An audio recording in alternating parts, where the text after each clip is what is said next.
Sport, Popo Sport, Topo Sport,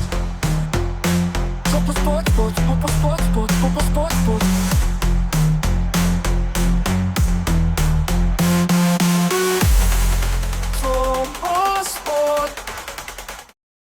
سلام زخبركم تقاتلتي على توزينا سبورت انه سناي مكتتال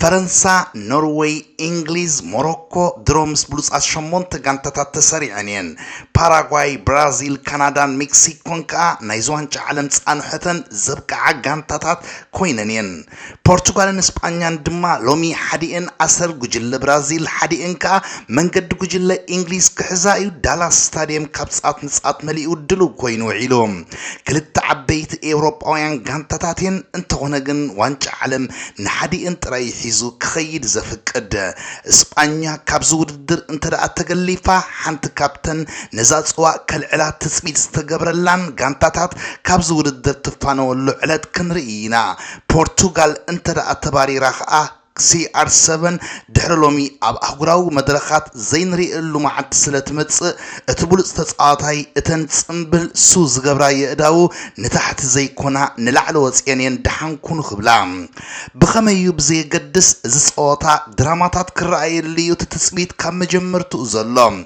هاغراويت غانتا بورتغال نابزغطم كتمص خلا نكريشا كابز سعرت غانتا حدا لوطي مالت امسمر متقعتا نرافائيل ليو اوصيا نخوا فليكس تيا سعر ستاديوم دالاس رجيصام انتسب انياغن بتا ابدعلي اوستريا ناي سلسته بادو عوض زمزغبت غانتا ملو امنت امبيرا زخونه لوطي غبرتن مسمر متقعتا بود 19 عمت لامين يامالن اتي بربعت شطوتات نورق او ጫማ ዝቃለ ዘሎ ሚካኤል ያርዛቤልን ይክምራህ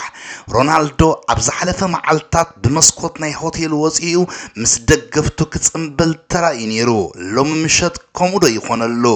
አብዚ ግጥም ዝተዓወተት ጋንታ አብዚ ቅጽል ግጥም ርብዕ ፍጻመ ካብ ቤልጅየም ወይ ሕብራት መንግስታት አሜሪካ ምዝሰዓረት ስለተራኸብ ናብ ግጥም ፍርክ ፍጻመ ንምብጻሕ ዝሓሸ ዕድል ስለዝህልዋ ሎሚ ተሪር ዓቀብ ደይባ ጽባሕ ከተረጋጋ ስለትኽእል ሎሚዩ እትዝኸበደ ዕማማ ሓላው ልዳት ስጳኛ ኡናይ ሲሞን ካብ 2022 ዝጀመረ ምዃንዩ ን518 ደቂቕ ሸቶ ዝበሃል ከይተመዝገቦ ኣብዚ ውድድር ሓንቲ ሸቶ ንሰኪዕቱ ከይድፈረ ሎሚ ስጳኛውያን ብኸሙ ክቕጽልዩ ትዛዓበ ሕልሞም ኣብ 2018 አንጻር ስጳኛ ሃትሪክ ሰርሐ ሮናልዶ ሎሚ ነዝልዳት ይደፍሮዶ ካብቶም ዘይተመለሱ ሕቶታት እዝምሸት እዮም ነይሮም እንግሊዛዊ ማእከላይ ዳኛ ፕሪሚየር ሊግ ማይክል ታይለር ኣብ ማእከል ሜዳ ኮይኑ ጸወታ ከፊትዎ ስጳኛ ዶ ፖርቱጋል ድማ እንትዳ ቀልጢፉ ኣብ ውሽጢ 9 መልሲ ክርከቦ እዩ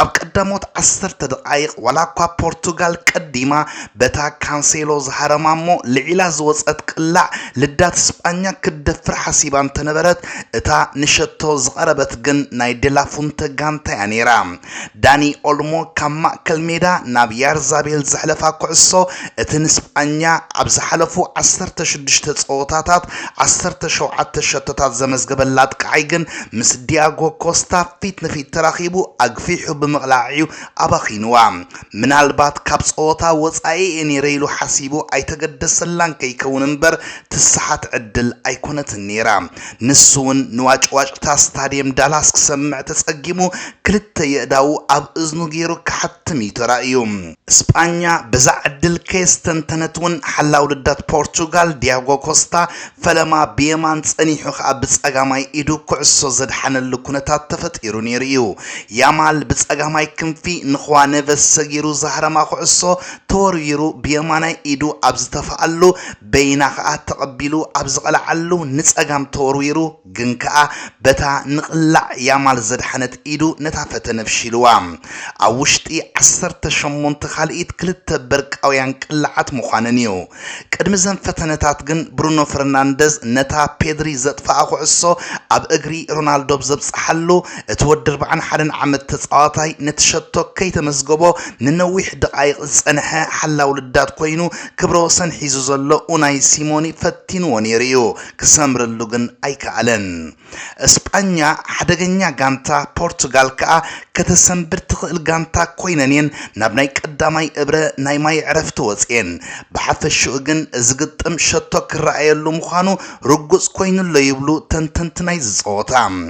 ሮናልዶ 4 ግዜ ኩዕሶ ተንኪፉ ሓንቲ ካብአን እታ ብኡናይ ሲሞን ዝመኸነት ተራር ቅልዑያ ዳኒ መርፊ ኣብ ቢቢሲ እስጳኛ ሕጉስ ክትከውን ትኽእል እያ ፖርቱጋል ግን ምስተመኩራ ኣብ ዝፀወታ እናዓበየት ክትመጽእ ትኽእል እያ ክብል እዩ ነዚ ቀዳማይ 25 ደቂቕ ገሊጽዎ ድሕሪ ናይ ማይ ዕረፍቱን እንትኾነ እስጳኛ ሸቶ ንኽተመዝግብ ዝቐረበት ትመስል ነይራ ን56 ሚእታዊት ናይ ፀወታ ሚዛን ጨቢጣትሉ ዝነበረት እዋን ኣብ ቀዳሞት 30 ደቂቕ 5 ቅላዓትያ ንዲያጎ ኮስታ ሃሪማትሉ በዚ ድማ እዩ ክሳብ ዝግዜ እቲ ዝሓሸ ተፃዋታይ ፖርቱጋል ሓላው ልዳድ ዲያጎ ኮስታ ዝብል ጽሑፍ ኣብ መርበብ ሓበሬታ ስካይ ስፖርት ዝንበብ ዝነበረ ፖርቱጋል ኣብ ሳልሳይ ክፋል እስጳኛ 34 ግዜ ጥራይ ኩዕሶ ክትቀባበል ዝረኣየ ሮቤርቶ ማርቲነዝ ዋላኳ ፌሊክስ ኑኖ መንደዝ ኒያማል ኣማሓዚ ሕግዞን ተነበረ ንቅድሚት ክኸይድ ብምእዛዙ ፖርቱጋል ጸኒሓ ክትመዓራረ ተራእያ ኹዋ ፍሊክስ ካብ ኔቶን ዝተቐበላ ኩዕሶ ብርእሱ ካብ ንግዳም ምውፃእ ናብ ፀወታ ምስ መለሳ ሮናልዶ ተጠውዩ ሃሪምዋ እኳ እንተነበረ ፎካስ ብምንባራ ግን ኡናይ ሲሞን ካሜራ ኣብ ቅድሚኡ ከም ዘላ ፈሊጡ ከም ሱፐርማን ነፊሩ ክሰኣለላ ጥራይ ይኽኢሉ ጸኒሑ እቲ ምስ ያማል ዝቃለስ ዝነበረ ኑኖ መንደስ ካብ ርሑቕ ዝቐልዓ ኩዕሶ ግን ብርእሲ ፖሮ ተጨሊፋ ናብ ኡናይ ሲሞን ኣብ ዝበፅሐትሉ እቲ ሓላው ልዳት ክገብራ ዝኽእል ኣይነበረን እንተኾነ ፖርቱጋል ዕድላይ ገበረትን ላዕለዋይ ዓንዲ ሃሪማ ወፅያ ፖርቱጋል ድማ ዝሓሸት ጋንታ ኮይና ንስጳኛ ተገንጢላታ እዚ ግጥም ከም ግጥም እንግሊዝን ሜክሲኮን እንተዘይኮነ ኣዘናጋዒ 45 ደቂቕ ካብ ምርኣይ ግን ኣይዓገተን እስጳኛ ኩዕሶን ተሓዘት ነተን ክልተ ናይ ሮናልዶን ዓንዲ ዝሃረመት ናይ ኑኖ መንደስን ሓዊስካ ግን ፖርቱጋል ዝያዳ ናብ ሸቶ ዝቐረበት ትመስል ነይራ ፀወታ ግን ብዘይ ሸቶ ንዕረፍቲ ባዶ ባዶ ይተወዲዩ ናይ ካልኣይ እብረ ፀወታ እስጳኛ ልዳት ፖርቱጋል ትሰብረሉ መእተው ትረክብዶ ሮናልዶ እተን ተኣምራት ዝገብራ የእጋሩ ታሪክ ዶ ይሰርሓ ሮቤርቶ ማርቲነዝ ክሳዕ መዓሲ ንሮናልዶ ከጽንሖ እታ ዝበለጸ ድንቅ ብቕዓቱ ዝረኣየላ ሃገር ሎሚ ጉዕዞኻ ደዋብል ዶ ትብሎ ዝብሉን ካልኦትን ሕቶታት ንምምላስዩ ብዘይ ዝኾነ ለውጥ ጀሚሩ እስጳኛ ንፈለማ ግዜ ናብ ልዳት ፖርቱጋል ኣብ ዝተጸጋዓትሉ ቅልስ ያማልን ኑኖ መንደዝን ይተራእዩ ትናይ ጸጋም ተኸላኸሊ ፒኤስጂ ድማ ኣካላው ብቕዓቱ ተጠቂሙ ነቲ እስጳኛው ድንቅ መንእሰይ ደው ከብሎ ምስተራእየ ህላወ መንደስ ክሳብ ክንደይ ረብሓ ምዃኑ ይተመስኪሩሉ ጸኒሑ ግን ያማል በሲዕዎ ክኸይድ ምስ ከኣለ ከዓ ድሕሪ ዕረፍቲ ሓደ ብሓደ ኣለው ተባሃሉ እዚ ቅልስ ግን ድሕሪ ዕረፍቲ 10 ደቂቕ ጥራይ ጸኒሑ እቲ ያማል ክሳብ ዝሰዓት ደው ኣቢልዎ ዘምሰየ ኑኖ መንደስ ዕማምቲ ወዲ 19 ዓመት እስጳኛው ግድል ልዕላዕሙ ወጢርዎ ናይ ጅማውት ምጭብባት ኣጋጢሞ ርእሱና ነቕነቐ ካብ ትገጥም ክወፅእ ተራእዩ እዚ ግጥም ድማ ንስጳኛ ብዘርብሕ ለውጥ ክገብር ከም ዝኽእል ተገመተ ምኽንያቱ ልዕሊ መንደስ ዝጠፍአት ኩዕሶ ኣብ ምምንጣል ዝያዳ ቁፅሪ ዝነበሮ ተፃዋታይ ፖርቱጋል ስለ ዘይነበረ ናይ ቅድም ተኸላኸላይ ወልቭስ ሰሜዶ ኒያማል ክሕዞ ሓላፍነት መንደስ ተቐቢሉ ብቐጥታ ናብ ሜዳ ኣትዩ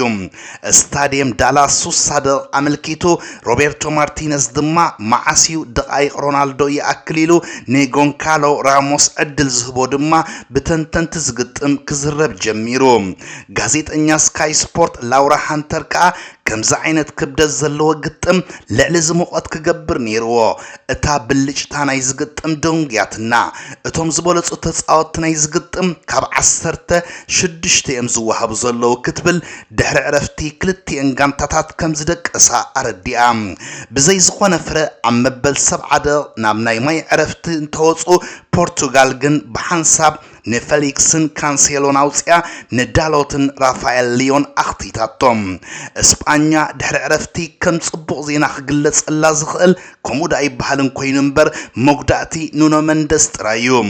ኣብዚ ናይ ካልኣይ እብረ ጸወታ እስጳኛ ዋላኳ ንዝበዝሐ ግዜ ኩዕሶ ሒዛ ትጻወት እንተነበረት መስመር ምክልኻል ፖርቱጋል ግን ዝብሳዕ ኣይነበረን ብፍላይ ናይ ማእከል መስመር ምክልኻል ዝኾነ ዝፈላለየሉ ክፉት ቦታ ብዘይ ምግዳፉ እስጳኛ መእተዊ ኣሲና ድሕሪ ሙፃ ኑኖ መንደዝ ላሚነ ያማል ቁርብ ናጽነት ክረክብ ክኢሉ እኳ እንተነበረ ውፅኢታውያን ዝኾና ኳዕሳሱ ግን ኣይፈጠረን ምእታው ፌራን ቶረስ እውን ኪኒዮ ሓንቲ ሓደገኛ ፈተነ ካልእ ለውጢ ኣየምፀን ሮቤርቶ ማርቲነዝ ዳሎትን ራፋኤል ሊዮን ብሓንሳብ ምእታው በቲ ክከላኸል በቲ ከዓ ብመልሰ መጥቃዕቲ ሓደጋ ክወርድ ስለዝደለየ እዩ ነይሩ መሪሕነት ሮድሪ ኣብ ማእከል ሜዳ ያማል ኣንጻር ናይ ጸጋም መስመር ምክልኻል ፖርቱጋል መልሰ መጥቃዕቲ ፖርቱጋል አንጻር ጸቂጡ ዝጻወት ዝነበረ ስልት ጸወታ እስጳኛ ናብ ተወሳኺ ሰዓት ኣምሪሑ ዝበሃለሉ ዝነበረ ግዜ ግን ተቐይሩ ዝኣተወ ሚካኤል መሪኖ ኣብ መበል 91 ደቂቕ ንፖርቱጋልን ሮናልዶን መፋነው ገይሩሎም ፋቢያን ሪዩዝ ንቶረስ ረኺብዎ ቶረስ ከዓ ኩዕሶ ኣብ እግሪ ሚካኤል መሪኖ ኣብጽሒዋ እተጻዋታይ ኣርሰናል ከዓ ኣብ 2024 ኣብ ዋንጫ ኤውሮጳ ንጀርመን ቀጽዒዋ ሕጂ ከዓ ንፖርቱጋልን ሮናልዶን መሪር ስዕረት ዘሰከመት ሸቶ ሂብዎም ሙሉእ 9 ደቂቕ ሸቶ ከመዝግብ ዘይከኣለ መስመር መጥቃዕቲ እስጳኛ ሚካኤል መሪኖ ግን ኣብ ሜዳ 5 ደቂቕን ፈረቓን ጸኒሑ ንልዳት ፖርቱጋል ደፊርዎ በርናንዶ ሲልቫ ብርእሱ ንስታዲየም ዳላስ ሓፍኮፍ ዘበለት ፈተነ ንስክላል ዒላ ምስ ወፀት ከዓ ማእከላይ ዳኛ ማይክል ቴይለር ጸወታ ዓጽይዎ እስጳኛ ሓሊፋ ፖርቱጋል ከዓ ተሪፋ ክርስቲያኖ ሮናልዶ ድማ ካብ ኣህጉራዊ ውድድር ብወግዕ ተፋንዩ ንፖርቱጋል ናይ መወዳእታ ናይ ዋንጫ ዓለም 2026 ጸወታ ንሮናልዶ ከዓ ናይ ኩሉ ግዜ ፋንዋ እስጳኛ ዛጊት ሓንቲ ትኹን ሸቶ ኣይተመዝገበታን ዘላ ሓላው ረዳታ ኡናይ ሲሞን ድማ ክብረ ወሰኑ ናብ ልዕሊ 600 ደቂቕ ኣብሪኽወሎ ደላፎንተ ለውጥ ገይሩ እስጳኛ ድማ ዝግባእ ዓወት ወሲዳ مبل 113 تور دي فرانس لومي بسالساي مدرخو أبزغصللو اتي كاب سعرت أمنا ريحيقو زلو تادي بوغاشر مبل 22 نايزود الدر ناي مدرخ عوتو أمزجيبو بوغي أبز 195 كيلومتر رحقات الشفن مدرخ أمود دعت 400 متر بزفت أرو برك أو مدقعتيو نتا بتراغاقا مسكاتو حالي خاز نبرت قجل رحريحو نايزا عمت قداميتي ناي مدرخ عوتو تسنبيلو يوناس بينغاردن ريتشارد كاراباسن كابوغي كلتا كالي تراي دونغيوم بتخاتاتالي كالعين سالساين ترتاك حزو خلو اتي أبزور الدر لعل تصفات نبير اللزلو فرنساوي بول سيكساسكا كاب أم غزيكي كسر رابعي ترتحيزيو أب أسرم حنس أسرقيسهم نايت مالي عود كالعي مدرخ مكسيكاوي ايزاك ديل توروخا ولاكوا نغهو كاب دك أسوبستن سألو هاجرو لومليت بإنجليز كوانش عالم كمستقلفت زقلت زينان تسمع مستون كابوغاشر 4 كالي ترايز دونكيو ريمكو إيفانوبولن فلوريان ليبويزن بموخان مسقداموت 10 تخوين وردرو زازيموم إرتراوي أولمبيكاوي تقراداماي بينيام جرماي زركبهم ناي قصبتا وردر تقرادمتي لعلى 25 دقايق دونكيوم وحسب زخونة منقدي وردرون بمودة نحمشيت مدرخ بخمي بزي زخونة أقامي بصحو أم حسابي مزلو يخون مبر حيال ناي قصبتا وردر تقراداماي لوتو انترمارشي أرنولد ديلي وردرو كود بزي مخالو كابتور دي فرانس كلتشحن 26 بوغ تعالي اللوم اتتقراداماي كم فلم تنايز وردر بزقات حمام زحاوي اللقنتات أمن دايس أنيحو حجيجن زوردر بنقهو أخلو كالي اللوم أرنولد ديلي أبزعمت أبجيرون بتماساس على حمام أبرابعي مدرق كابتو وردر كمستعلي زفلت كوينو أبحد عمد كاب كلتا جراند تورك إلا دما كبير مخانيهم فلات أتقرد مشكلة تازر الدوم نابزنا يلوم وردر مسنملس وردر 9 كيلومتر كتر فوخلو أبزنا برد ناينت بقصبتا وردر كالي مرادر تبع البينيام زخونة مار بيدرسن مستاز هادمت جل خوينو قدام اي درجه بمحاز 25 نطب وسيدو نمورادرتو كسيب اللهم يخون بر بوغاشر لومي 30 نطب بموسادو مسنايت مال الدميرو ب 55 نطبي وناني قتل يا ماليا بعلي زلم ዮናስ ቪንጌጋር ብ44 ነጥቢ ይስዕቦ ዴልቴሮ ከዓ ኣብ ሳልሳይ ተርታሎ ማት ፔደርሰን ከዓ ትማሊ ኣብ ኢንተርሚዲየት ስፕሪንት ኣብ ዓባይ ጉጅለ ብቢን ጥራይ ተሳዒሩ 12 ነጥቢ ወሲዱ ብምንባሩ ብ37 ነጥቢ ኣብ ራብዓይ ተርታሎ ቢን ከዓ በተናይ ትማሊ ነጥቡ ካብ ማት ፔደርሰን ብ20 ነጥቢ ድሒሩ ኣብ መበል 17 ደረጃ ተሰሪዕሎ ጽባሕ ኣብ ራብዓይ መድረኹን ድሕሪ ክልተ ናይ ካታጎሪ 3-4 ዓቐብ ምድያቦም ናይ ነጥቢ ቅጽበታ ውድድር ብምህላዋ እዚ ተቀዳዳማይ ተመሳሳሊ ስጉምቲ ወሲዱ ከየግድዖም ጥንቃቐ ምግባር ከድልዮም እዩ ፖጋሸር ኣብ ናይሎም መድረኽ ብዝረኸቦ ናይ ግዜ ሞቕሽሽ ብጫ ማልያ ካብ ወዲ ጋንትኡ ዴልቶሮ ክርከባ ከሎ ዮናስ ቪንጌጋር ድኻ ብዘይ ዝኾነ ግዜ ፍልልይ ኣብ ካልኣይ ተርታሎ ኣሌክስ ቦዲን ማልያ አንበሳ ዓቐብ ሒዙ ዘሎ ተቀዳዳማይ ክኸውን ከሎ ጻዕዳ ናይ መንእስያት ከዓ ኢሳቅ ዴልቶሮ ወዲዋሎ ብጋንታ ድሮ ካብ 3 መድረኻት ክልተ ግዜ ዓወታ መዝጊባ ዘላ UAE ኣብ ቅድሚት ተሰሪዓ ዘላ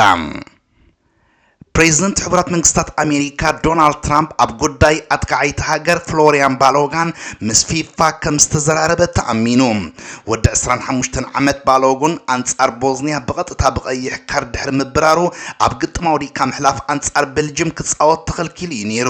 ጸኒሑ ግን ፊፋ ነቲ መቕጻዕቲ ከልዕለሉ ምስ ከኣለ ኣብ ርእስቲ ፈጢሩ ሕጂ ድማ ትራምፕ ነቲ ጉዳይ ኣመልኪቱ ንፕሬዝደንት ፊፋ ኢንፋንቲኖ ከም ዘዘራረቦ ኣፍሊጡሎም ትራምፕ ውሳነ ክልወጥ ዘይኮነ ነቲ ጉዳይ ግን ዳግማይ ክረኣይ ሓቲተ ብምባልዩ ሎሚ ሶኒ ኣብ ዋይት ሃውስ ኣብ ዝሃቦ መግለጺ ኣፍሊጡ ከምኡ ዝገበረሉ ምኽንያት ድማ እተጻዋታይ በደል ከም ዝፈጸመ ስለዘይ ኣመነ ምዃኑ ኣነጺሩሎ ማሕበር ኩዕሶ እግሪ ኤውሮፓ ፌደሬሽን ኩዕሶ እግሪ ቤልጅየምን ኣሰልጣኒ ሃገራዊት ጋንታ እንግሊዝ ቶማስ ቱከልን ንውሳነ ፊፋ ከም ዝተቃወሞ ኣይርስዕን ኣብ ታሪኽ ዋንጫ ዓለም ካብ ዝወፃ 189 ቀይሕ ካርድታት ናይ ብራዚላዊ ጋሩንቻ ጥራያ ኣብ 1962 ካብ መቕጻዕቲ ሓራ ኮይና ትፈልጥ ነይራ ሃገራውያን ጋንታታት እንግሊዝን ኖርዌይን ኣብ ማያሚ ዝመጽ ቀዳም ኣብ ዘካይድኦ ግጥም ርብዕ ፍጻመ ጸወታ ደው ከብል ዝኽእል በርቅን ማይን ካርም ትጽቢት በምህላው ጸወታ ናይ ምቁራጽ ተኽእሎ ልዑል ምዃኑ ይግለጽ ኣሎ ግጥም እንግሊዝን ሜክሲኮን ቀዲሙ ብዝተፈልጠ ኩነታት ኣየር 6 ሰዓታት ቀዲሙ ተኻይዱ ነይሩ እንትኾነ ግን እቲ በርቅን ማዕበልን ነቲ ጸወታ ብሓደ ሰዓት ካብ ምድንጓይ ኣይዕረፎን ሕጂ ድማ ክኢላታት ሜትሮሎጂ ፍሎሪዳ እንግሊዝ ንኻልኣይ ግዜ ጸወታ ብሰንኪ ሕማቅ ኩነታት ኣየር ክትዓናቀፍ ከም ዝኽእል ኣፍሊጦም ኣለዉ ብዘይካ ግጥም እንግሊዝን ሜክሲኮን ኣቀዲሞምን ኣብ ሞንጎ ፈረንሳን ኢራቅን ከምኡውን ሜክሲኮን ኤኳዶርን ዝተኻየዱ ጸወታታትን ተቋሪጾም ከም ዝነበሩ ኣይርስዕን ሃገራዊት ጋንታ እንግሊዝ ንሃገራዊት ጋንታ ሜክሲኮ ረቲዓ ናብ ግጥም ርብዕ ፍጻመ ምሕላፋ ኣብ ዘረጋገጸትሉ ጆርዳን ሄንደርሰን ነቲ ዓወት ክጽምብል ብዘጋጠሞ ናይ ኢድ መስፈርቲ ካብ ዝውድድር ሙሉእ ብሙሉእ ከም ዝተኣልየ ተፈሊጡ ወዲ 36 ዓመት ሄንደርሰን ተጻወቲ እንግሊዝ እናዘለሉ ክወፁ ከለዉ ንሱ ግን ኣብ ቃሬዛ ተጸሪዩ ንስታድየም ኣስቴካ ተፋኒዎ እቲ ከፋፋሊ ብረንትፎርድ ሚዛን ናይ ኣካላቱ ምቁጽጻር ስኢኑ ኣብቲ ናይ መዋዕውዕ ጣውላ ብምውዳቕዩ እቲ መስበር ትጋጢምዎ ኣብ ሆስፒታል ተዓቂሙ ዘሎ ሄንደርሰን ምጥባሕቲ ከካይድ ምዃኑ ምንጭታት ዝሕብሩ ሄንደርሰን ኣብ ናይ ምድብ ጸወታ አንጻር ፓናማ ድሕሪ ምጽዋቱ እቲ ንፈለማ ግዜ ኣብ 4 ዋንጫ ዓለም ዝተሰለፈ እንግሊዛዊ ክኸውን ከም ዝኽኣለ ኣይርስዕን አንጻር ሜክሲኮ ግን ናይ ምስላፍ ዕድል ኣይረኸበን ነይሩ